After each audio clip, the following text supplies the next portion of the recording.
আসসালামু আলাইকুম রহমতুল্লাহি ওবরকাতুহ। সম্মানিত দর্শক, ডক্টর মোহাম্মদ ইউনূস দেশে একটি সুষ্ঠু রাজনৈতিক পরিবেশ তৈরির জন্যে রাজনৈতিক দলগুলোর মধ্যে একটি ঐক্যমত্য তৈরি করার জন্যে এবং তার সঙ্গে রাজনৈতিক দলের সম্পর্ক, সেই সম্পর্কে একটি ঐক্য তৈরি করার জন্য একটি কমিশন তৈরি করেছেন ত্রিমাত্রিক। প্রথম উদ্দেশ্য হলো দেশে রাজনৈতিক স্থিতিশীলতা থাকবে, রাজনৈতিক নেতৃবৃন্দ একই ভাষায় কথা বলবে, গলাগুলি করে তারা চলবে, এক টেবিলে বসে খাবে, ভাই ব্রাদারের মতো ঐক্যমত্য পোষণ করবে এবং সবাই কাঁধে কাঁধ মিলিয়ে তারা সরকারকে সহযোগিতা করবে। সরকার একটি নির্বাচন অনুষ্ঠান করবে, সেই নির্বাচনে যারা প্রতিযোগিতার মাধ্যমে আসবে তারাই বিজয়ী হবে, সরকার গঠন করবে। দ্বিতীয় বিষয় হলো যে সরকারের সঙ্গে রাজনৈতিক দলগুলোর যে সমঝোতা, ঐক্যমত্য, এখানে অনেক বিরোধিতা আছে, অনেক মত বিরোধ আছে, অনেক চাওয়া পাওয়ার না পাওয়ার বেদনা আছে।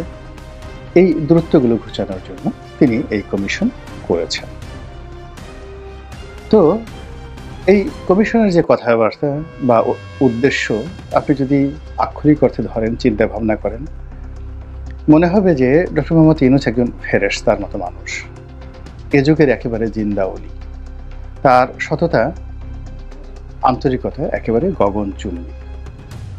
কিন্তু আপনি যদি এই শেষ যে মিটিংটি হলো, শেষ মানে একেবারে প্রথম মিটিং যেটি হলো, সেই মিটিংয়ের দৃশ্য দেখেন, যারা অভ্যাগত অতিথি, মেহমান।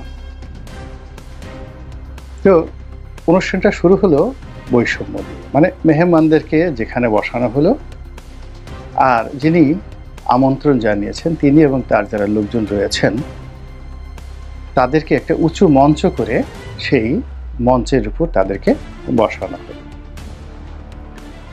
মেহমানরা যখন বক্তব্য দিচ্ছিলেন তখন তারা ভদ্রতা করে দাঁড়িয়ে বক্তব্য দিচ্ছিলেন, আর যারা আমন্ত্রণ জানিয়েছিলেন মঞ্চে বসা ছিলেন তারা ঘাড় নিচু করে কর্তৃত্ব পরায়ণ অবস্থা প্রদর্শন করে বসে বসে গলা ঝুলিয়ে ঝুলিয়ে তারপরে বক্তব্য শুনছিলেন আর নিজেদের মন্তব্য তারা পেশ করছিলেন। আমাদের দেশের রাজনীতিবিদদের সাধারণত মান সম্মান, অপমানবোধ বেশি একটা নেই। এটাকে আপনি বেহায়াপনাও বলতে পারেন বেশিরভাগ ক্ষেত্রেই। দুই একজনের ভালো মানুষ নেই তা বলা যায় না, কিন্তু এদেরকে জাস্ট পদের উপরে রাজপথে কয়েকটা বাড়ি লাগিয়ে দিন, আর কয়দিন পরে মন্ত্রীর একটা চেয়ার দিয়ে তাদেরকে ডাকেন, আব্বা আব্বা করে বেশিরভাগ লোক দেখবেন দৌড় দেবে। একবারও বলবেন না যে তুমি আমাকে বিনা দোষে কেন মেরেছিলে, তোমার দেয়া অনুদান আমি গ্রহণ করব না। তাদের মাথা ফাটিয়ে দিন, তারপরে আবার যাকে বলে তাদেরকে ডাক দিন, তারা চলে যাবে। তাদেরকে যদি আপনি অস্ত্রের মুখে জিম্মি করেন, বলেন হাসেন, তারা হাসবে। যদি কাঁদতে বলেন তারা কাঁদবে। যদি আপনার বাবার বিরুদ্ধে সাক্ষ্য দিতে বলেন তারা অনায়াসে সাক্ষ্য দিবে। যদি আপনার দলের নেতার বিরুদ্ধে, নেত্রীর বিরুদ্ধে কথা বলতে বলেন তারা শুধু কথা বলবে না, প্রয়োজনে নিজেদের পিঠ বাঁচানোর জন্য সবকিছু আপনাকে লিখে দেবে, স্বাক্ষরের দলিলে স্বাক্ষর করে দেবে। আবার তাদেরকে যখন আপনি বিমুক্ত করে দিবেন, ওপেন এয়ারে ছেড়ে দিবেন, তারপরে শেষে কথা বলার জন্য মাইক দিবেন, এক একজন আজরাইলের আব্বা হয়ে যাবে, তাদের চোখ গোল গোল হয়ে যাবে এবং তারা এমন ভাষায় কথা বলবে দেখে মনেই হবে না যে একটা মন্ত্রিত্বের পদ পাওয়ার জন্য আপনার পা ধরেছে কিছুক্ষণ আগে, অথবা কয়েকদিন আগে পুলিশের হাতে পিটুনি খেয়ে ওরে মা গো, ওরে বাবা গো, জীবনে আর রাজনীতি করব না গো, আল্লাহ এই যাত্রা রক্ষা করো, জেল থেকে আমাকে মুক্তি দাও, তারপরে আমি একেবারে সারাদিন কোরআন শরীফ পড়বো, আল্লাহ বিল্লাহ করবো, আর জীবনে কখনো অপকর্ম করব না, মানে রাজনীতি করব না, এরকম কথাবার্তা বলবে। কিন্তু যেই মুহূর্তে জয় বাংলা স্লোগান হবে, আমি আওয়ামী লীগের কথাই বললাম, সঙ্গে সঙ্গে জয় বঙ্গবন্ধু বলে সেই বের হয়ে আসবে। এই যে রাজনীতিবিদদের বা রাজনীতির যে একটা চিরাচরিত চরিত্র, এটা কিন্তু এই চরিত্র কিন্তু আমেরিকাতে যখন গণতন্ত্র প্রতিষ্ঠিত হলো তখন ছিল না, এমনকি এখনো নেই। তারপরে ব্রিটেন বা ইউরোপের যে সকল দেশে এখন খুব উন্নত মানের গণতন্ত্র রয়েছে এবং গণতান্ত্রিক চর্চা রয়েছে, এ সকল মানে অবমাননাকর কোনো বিষয় নেই। আপনি দেখুন তো, এই ইউরোপীয় ইউনিয়ন থেকে বের হওয়ার যে সিদ্ধান্ত নিল ইংল্যান্ড, এই সিদ্ধান্তকে কেন্দ্র করে ডেভিড ক্যামেরুনের সরকারের পতন হলো, বরিস জনসনের সরকারের পতন হলো, থেরেসা মের সরকারের পতন হলো। তারপরে আরও একজন ভদ্রমহিলা আসলেন, ট্রসকান, তার সরকারের পতন হলো। এরপরে যেটা আসলেন ঋষি সুনাক, তারও পতন হলো। এবং তারা কথায় কথায় পদত্যাগ করে ফেলল এবং কোনো রকম তাদের আফসোস নেই। এবং ওই লোকগুলো একবারও সেই সরকার পতনের পর তারা যে প্রধানমন্ত্রী ছিল এগুলো নিয়ে তাদের কোনো রকম আক্ষেপ নাই, হাপিত্তেশ নাই, বা আবার প্রধানমন্ত্রী হওয়ার জন্য দৌড়াদৌড়ি নেই। এটা হলো সভ্যতা। কিন্তু আমাদের মূল ব্যাপার হলো এক পা কবরে আর এক পা বাইরে। তারপরে শেষে ভাত ঠিক মতো খাইতে পারি না, পেট ঠিক মতো থাকে না, প্যাম্পার্স পরে ঘুরতে হয়, কখন পেট দিয়ে গ্যাস বের হয়ে যায়, পশ্চাৎ দেশ দিয়ে সেই গ্যাসের গন্ধে চারিদিকে যারা লোকজন তারা অস্থির হয়ে যায় যে সে কি যাকে বলা হয় প্যাম্পার্স নষ্ট করে ফেললো নাকি শুধু বায়ু ত্যাগ করলো। এগুলো নিয়ে যখন চিন্তা ভাবনা করে তখন সেই লোক আরও 100 বছর ক্ষমতায় থাকার চিন্তা ভাবনা করে। এরকম বিশ্রী অভ্যাস এই বাংলায় সম্ভব বলি রাজনীতিবিদদেরকে নিয়ে যখন যেভাবে পেরেছে তারা খেলেছে, এদেরকে দৌড়ের উপর রেখেছে, এদেরকে ব্যবহার করেছে। সেই আইয়ুব খান, ইয়াহিয়া খান থেকে শুরু করে ভুট্টো, টিক্কা, আরও সবাই অনেকে। তো বর্তমান জমানাতেও এই রাজনীতিবিদদের যে আত্মমর্যাদাবোধ, এই আত্মমর্যাদাবোধ না থাকার কারণে কার ওজন কত এটা যেমন তারা বুঝতে পারছে না, আর প্রতিপক্ষ তারা মনে করতে পারছে না যে কাকে কিভাবে ওজন দেওয়া দরকার। এর ফলে কি হলো, ঐক্যমতের যে কমিশন, সেখানে ঐক্য করার জন্য যে লেভেলটা লাগবে, আপনি দেখেন এই ধরনের অনুষ্ঠান সাধারণত গোল টেবিল বৈঠক হয় এবং কোনো সভাপতি থাকে না, গোল টেবিল হয় বা যেটাকে রাউন্ড টেবিল বৈঠক হয়। এবং ইংল্যান্ডে এরকম ব্রিটিশ জমানাতে একটা রাউন্ড টেবিল বৈঠক হয়েছিল এবং মহাত্মা গান্ধী তার যে চিরাচরিত পোশাক, সেই ধুতি এবং খালি গা, ওই অবস্থাতে তিনি ইংল্যান্ডে গিয়েছিলেন শীতের মধ্যে গোল টেবিল বৈঠকে অংশগ্রহণ করার জন্য। বঙ্গবন্ধুকে আমন্ত্রণ জানিয়ে জেলখানা থেকে নিঃশর্ত মুক্তি দিয়ে সেই আগরতলা মামলা থেকে তাকে অব্যাহতি দিয়ে গোল টেবিল বৈঠকে যোগদানের জন্য সেখানে নেওয়া হয়েছিল। সেখানে তাকে যারা আমন্ত্রণ জানিয়েছিলেন তারা তাকে সোফাতে বসিয়ে উঁচু একটা মঞ্চ তৈরি করে সেই মঞ্চের উপর তারা বসে থাকেন। এটা হলো স্বাভাবিক ভব্যতা। কিন্তু এই যে ঐক্যমতের যে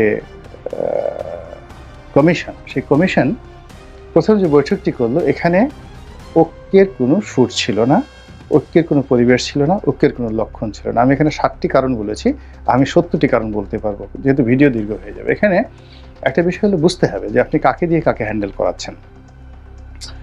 যারা আগামীতে মন্ত্রী হবেন, বড় মন্ত্রী হবেন, এমনকি ওদের মধ্য থেকে প্রধানমন্ত্রী হতে পারেন, এনিবডি, আপনি তাদেরকে কিভাবে ট্রিট করছেন এটার উপর আপনার মন মানসিকতা নির্ভর করছে।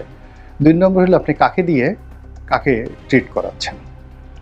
এখানে অনেক রাজনৈতিক নেতৃবৃন্দ রয়েছেন যাদের সামনে 1 to 1, ওই মঞ্চে যারা বসেছিলেন 1 to 1 5 মিনিট কথা বলার মতো সাহস সুযোগ অনেকেরই নেই। তারপরে এরকম অনেক নেতৃবৃন্দ ছিলেন, তাদের সাথে দেখা করা, তারপরে তাদের সঙ্গে বন্ধুত্ব করা, তাদেরকে পরামর্শ দেওয়া ইত্যাদি কোনো বিষয়ই এই ঐক্যমতের কমিশন অনেকে ছিলেন যারা কল্পনাও করতে পারেন না সব দিক থেকে। কিন্তু দেখা গেল যে এরকম একটা অনুষ্ঠানে ডেকে নিয়ে এই রাজনীতিবিদদের একেবারে রীতিমতো বেইজ্জতি করে দেওয়া হল। এই গেল এক। আমার কাছে খুবই দৃষ্টিকটু মনে হয়েছে, এখানে ঘোড়ার ডিম প্রসব ছাড়া অন্য কিছু হবে না।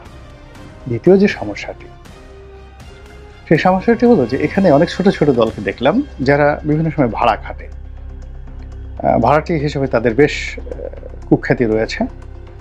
কখনো ডিজিএফআই এর টাকা নিয়ে হাসিনা আমলে খেটেছে, কখনো এরশাদের আমলে খেটেছে, কখনো বিএনপি জমানায় খেটেছে, কখনো আওয়ামী লীগ জমানাতে খেটেছে। রাজনৈতিক প্রস্টিটিউট বললেও এদেরকে আসলে খুব সম্মানিত করা হয়।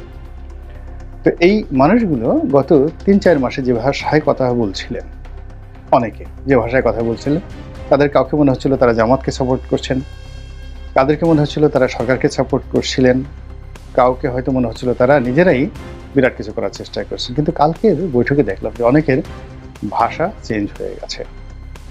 বিএনপি যাদেরকে বিশ্বাস করেছিল তাদের অনেকেই বিএনপির বিরুদ্ধে কথা বলা শুরু করেছে, আর জামাত যাদেরকে বিশ্বাস করেছিল তাদের কেউ কেউ জামাতের বিরুদ্ধে কথা বলা শুরু করে দিয়েছে।